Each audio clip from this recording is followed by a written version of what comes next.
یہ دیکھو نا ابھی تو وہ کیا اقبال نے کہا لڑکیاں پڑھ رہی ہیں انگریزی، قوم نے ڈھونڈ لی فلاح کی راہ. ہیں جی یہ ڈرامہ دکھائے گا کیا سین، پردہ اٹھنے کی منتظر ہے نگاہ. ہم جب کہتے تھے کہ اوئے حضرت جنید بغدادی سے کسی نے پوچھا نا کہ جناب بتائیں ایک عورت مرد سے تعلیم حاصل کر سکتی ہے، تو حضرت جنید بغدادی نے فرمایا بھئی پڑھنے والی رابعہ بصری ہو، پڑھانے والا بایزید بستامی ہو، جو کچھ پڑھا جا رہا ہو وہ کلام اللہ ہو، اور جہاں پڑھایا جا رہا ہو بیت اللہ ہو، تب بھی جائز نہیں ہے. لیکن قوم کہتی تھی یہ مولوی بڑے شدت پسند ہے. میں نے کہا تم نے کیا لیا اس تعلیم سے؟ یہ حوریان مغربی دل و نظر کا حجاب.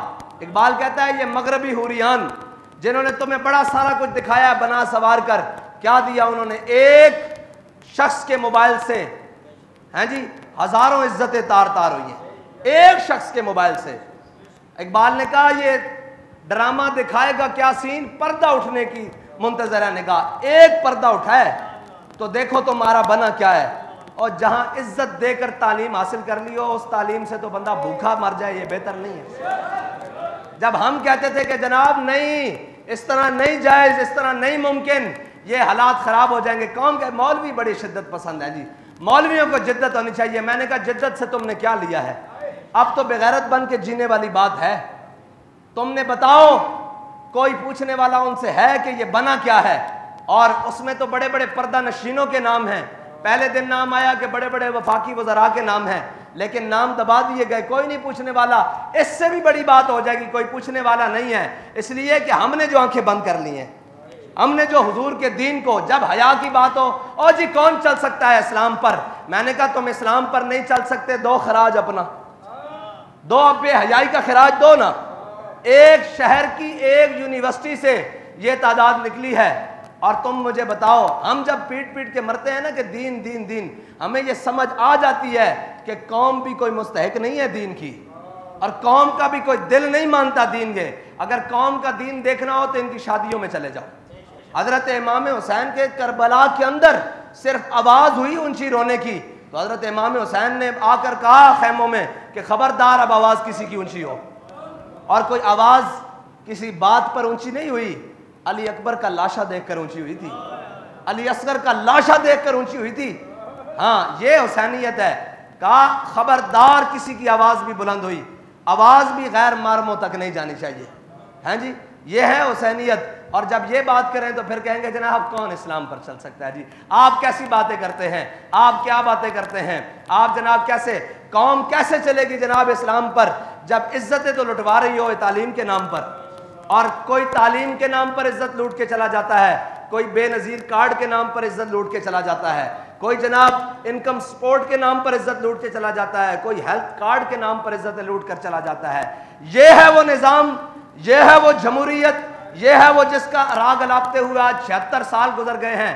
اب تو تعلیم کے لیے عزتیں نہیں بحال، بلکہ اس نظام میں تو پیسے دے کر عزتیں لٹوائی جا رہی ہیں. ہاں جی ایک تعلیم یہ ہے کہ مفت حاصل ہو رہی ہو، ایک ہے کہ پیسے دے کے ایک ایک سیمسٹر کے، اور ایک ایک جناب وہ جو ہیں سسٹم کے، اور ایک ایک MBA اور جو بھی ان کی تعلیمی نظام ہیں، ایک ایک سال پورا کرنے کے لیے لاکھوں کی فیس دے کر عزتیں لٹوائی جا رہی ہیں. یہ نظام تعلیم دیا. وہ تو لارڈ میکالے جب اس برِ صغیر میں آیا تھا تو اس نے آ کر کہا تھا کہ میں واپس جا کر تقریر کی، اس نے کہا تم اس قوم کو شکست نہیں دے سکتے. اس نظام کو چھوڑ کر ہم نے یہ نظام اپنایا ہے. ہاں صاف سن گیا ہے قوم کو بھی، ہاں سب کو، اس لیے کہ حضور کے دین کو جو کمر کی ہے، قرآن کو پیچھے چھوڑ کر یہ تعلیم جدت کے نام پر آئی تھی تو پھر اس طرح ہی ہونا تھا نا. اگر قرآن کو پڑھا ہوتا تو پھر اس طرح تو نہیں ہو سکتا تھا نا. اگر قرآن کا نظام ہوتا، قرآن کی تعلیم ہوتی، پھر تو اس طرح نہیں ہو سکتا تھا نا. پھر تو حیا اور محبت کا درس ہونا تھا، پھر تو وفا و عشق کا درس ہونا تھا. لیکن یہاں تو عزت تاراج کر کے، سارا کچھ تاراج کر کے. اور میرے آقا مولا صلی اللہ علیہ وسلم قرون اولیٰ کا زمانہ ہے جہاں بابا جی احتیاط سے بات کرتے ہوئے کہتے تھے کہ جب مدینہ پاک میں زلزلہ آیا نا تو حضرت عمر نے اگلے دن تقریر کی، فرمایا ما ھذا ما حدثتم. اس کے بعد حضرت بابا جی فرمایا کرتے تھے کہ صحابہ کرام نے کیا کیا ہوگا؟ اتنا ہی کیا ہوگا نا کہ کوئی نماز بغیر مسواک کیے پڑھا دی جاتی ہوگی، پڑھا دی گئی ہوگی یا پڑھ لی گئی ہوگی. یہی ہوا ہوگا نا، اتنا پاک دور. لیکن میرے آقا و مولا صلی اللہ تعالیٰ علیہ وسلم کی ظاہری حیات میں مسجد نبوی کے 2 دروازے تھے، ایک سے مرد داخل ہوتے تھے اور ایک سے عورتیں داخل ہوتی تھی. جب میرے آقا و مولا صلی اللہ علیہ وسلم کے ظاہری حیات کے بعد جب مسجدوں میں عورتیں آنا بند ہو گئی تو حضرت عبداللہ بن عمر سے کسی نے کہا کہ آپ اس دروازے سے کیوں نہیں داخل ہوتے؟ کہا میرے آقا و مولا صلی اللہ تعالیٰ علیہ وسلم نے منع فرمایا تھا. کہا اب عورتیں تو نہیں آتی؟ کہا حضور نے جو منع کر دیا تھا میں نے اس دروازے سے اندر نہیں جانا. یہ اس قرون اولیٰ کی دور کی بات کر رہا ہوں. اس دور میں بھی حضور نے فرمایا تمہاری نماز تمہارے گھر کے پچھلے کمرے میں زیادہ قبولیت ہے. یار فرض نماز اگر عورت کی پچھلے کمرے میں زیادہ قبولیت ہے، اور مجھے یہ بتاؤ کہ یہ کون سی تعلیم ہے جو عزت کو تاراج کر کے حاصل کی جائے، جو عزت اور غیرت کی جنازے نکال کر دیے جائیں اور بس نبکی ہے اب ہر حال پر، اور پتہ نہیں کس دن قوم کی آنکھیں کھلیں گی. یہ بات آج کی ہے، کل چپ ہو جائیں گے، پرسوں پھر ایک نیا تماشا ہوگا، ترسوں پھر چپ کر دیا جائے گا. یہ جناب اسی طرح چلتے رہیں گے اور صرف اتنا خیال ہوگا کہ چلو جی کوئی بات نہیں، یہ کسی کی بیٹیاں نا ہماری نہیں. ہاں ہماری بیٹیوں کا درد تب ہوتا ہے جب دین کا درد اندر موجود ہو. ملت کا درد تب موجود ہوتا ہے جب دین کا درد اندر موجود ہو. جب یہ احساس ہی نہ ہو کہ تو اپنے کماؤ، اپنے کھاؤ، اپنی دولت کے پیچھے پڑے رہو، تو پھر یہ احساس تو ختم ہو جائے گا. یہ احساس تو پھر زندہ نہیں رہے گا کہ ہم نے کس طرح کیا کرنا ہے. اور تعلیم حضرت جناب امام علی مقام کی شہادت اور شہادت امام حسین اسی نظام کے خلاف ہے. یہ جو نظام آج پوری دنیا پر رائج ہے، استبداد کا نظام، جہل کا نظام، وہ اندھیرا ہی بھلا تھا کہ قدم راہ پر تھے، روشنی لائی ہے منزل سے بہت دور. یہ روشنی جس کے پیچھے ہم سب صبح شام بھاگ رہے ہیں، اس روشنی کا انجام یہ ہے کہ آج ہماری عزتیں بھی پامال ہیں. تعلیم کے نام پر، صحت کے نام پر اور جناب سارے نام پر. اللہ تعالیٰ ہمیں حضور کے دین کے ساتھ وفا کرنے کی توفیق دے اور سنت حسینی کو زندہ کرتے ہوئے دین کے ساتھ کھڑے ہونے کی توفیق دے. اور ہم تو بڑے بڑے دینداروں کی شادیوں میں بھی گئے ہیں، بڑے بڑے دینداروں کے پروگراموں میں بھی گئے ہیں، بڑے بڑے دینداروں کے ان معاملات میں بھی گئے ہیں. ہمیں تو دین کی دال بھی نظر نہیں آئی.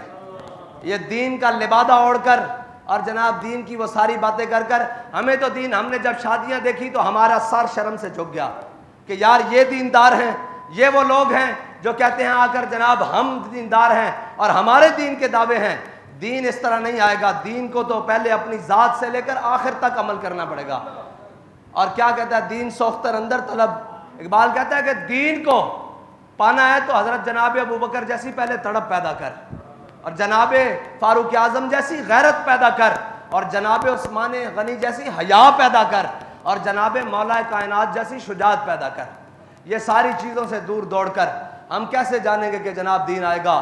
ہمیں دین کے لیے سب سے پہلے خود ذاتی طور پر دین پر عمل کرنا پڑے گا، جھوٹ چھوڑنا پڑے گا، بے حیائی. اور بے حیائی حضرت شیخ نبھان آپ کی قبر پر جب عرب اسرائیل جنگ ہوئی نا تو بابا جی نے سنایا تھا بھی آپ کی قبر پر ایک مراقبہ کرنے گئے عالم، انہوں نے حضرت علامہ نبھان کی قبر پر مراقبہ کیا. انہوں نے کہا حضرت علامہ نبھان یہ حضرت جناب خالد بن ولید کی قبر پر مراقبہ کرنے گئے جب عرب اسرائیل جنگ ہوئی.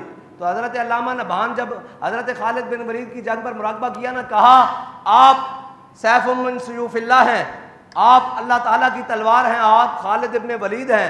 آپ یہ بتائیں کہ اسرائیل اتنا سا اسرائیل ہے اور اتنا بڑا عرب ہے، اس اسرائیل نے عرب کو کیسے شکست دی ہے؟ کیوں نہیں عربوں کو فتح ہو رہی؟ تو حضرت خالد بن ولید نے کہا کہ عربوں سے جا کر کہو کہ تمہارے نوجوان بے حیا ہو گئے ہیں، لڑکے اور لڑکیاں، اس وجہ سے تمہیں شکست ہوئی ہے. جو قوم بے حیا ہو جائے نا، پھر حضرت جناب سیدنا صدیق اکبر نے بھی کہا تھا کہ جو قوم بے حیا ہو جائے پھر اللہ اس کے اوپر اپنا قہر مسلط کر دے گا. ہاں جی، اور اس کے اوپر اللہ عمہم البلا، اور اس کے اوپر اللہ تعالیٰ اپنی بلائیں نازل کر دے گا. اب جب بے حیائی کا عروج اس سطح پر ہے تو پھر ہمیں یہ کہنے میں جناب شرم نہیں ہونی چاہیے یا ہمیں عیر نہیں آنا چاہیے کہ ہمارے ساتھ کیا ہو رہا ہے. ہمارے ساتھ اسی لیے ہو رہا ہے کہ ہم نے اسلام کو چھوڑ دیا. جب میں یہ کہتا ہوں کہ یا اللہ میرا حال دیکھ، آواز آتی ہے بندے اپنا نامہ اعمال دیکھ. اللہ تعالیٰ مجھے اور آپ کو دین کی سمجھ عطا فرمائے. وآخر دعوانا الحمدللہ.